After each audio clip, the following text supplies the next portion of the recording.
The crying in the tall grass. When you live out in the rural provinces of the Philippines, you learn that the jungle has many voices, but the elders will tell you there is one specific sound you must never follow into the dark. The faint, heartbreaking sound of a newborn baby crying out from the tall grass by the side of an empty road. Your natural human instinct will tell you to run toward it and save an abandoned child. But out here, some cries aren't a call for help. They are a lure designed to bring you close enough to become prey. I'm an expat living out in the provinces, and you're watching The Walking Expat, Philippine Mysteries. For a foreigner, adjusting to the isolation of a rural barangay can be a peaceful experience. You get used to the quiet nights, the vast expanses of fields, and the narrow dirt trails that connect the small farming communities. It is a world where neighbors look out for one another, and hospitality is a way of life.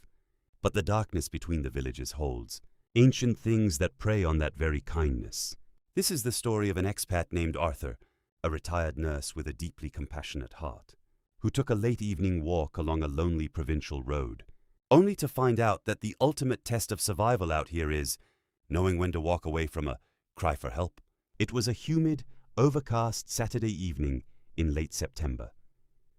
Arthur was walking back to his homestead after a long afternoon helping a local neighbor repair a water pump. The sun had completely dipped below the horizon, leaving the narrow, unpaved road blanketed in a heavy purple twilight. The path was lined on both sides by towering, dense kogon grass that swayed gently in the warm breeze. As Arthur passed an isolated stretch of the road far from the nearest house, a sound cut through the steady chirping of the crickets. It was a sharp, distinct wail, the unmistakable, frantic crying of a very young infant. Arthur stopped dead in his tracks. He clicked on his flashlight and scanned the deep drainage ditch at the edge of the road. The crying was coming from deep within a thick patch of wild ferns, sounding increasingly desperate and exhausted. Arthur's professional instincts instantly took over. He imagined a tragic local situation where a desperate soul had left a newborn baby exposed to the elements and the nocturnal predators of the forest. "Hold on, little guy," Arthur murmured, stepping off the safety of the concrete road and pushing his way into the thick, wet brush.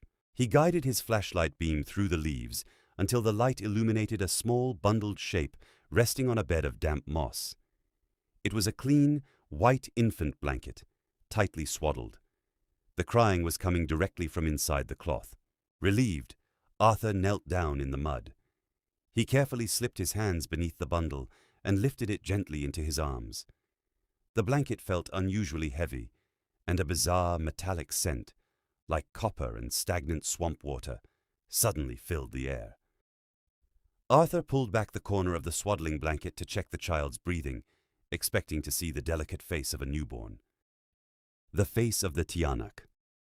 Arthur's heart stopped. Under the beam of his flashlight, there was no human child. Wrapped in the blanket was a creature with wrinkled, leathery gray skin, covered in small, coarse black hairs. Its head was disproportionately large, featuring long, pointed ears and wide, glassy black eyes that locked onto Arthur with an intelligent, mocking glare.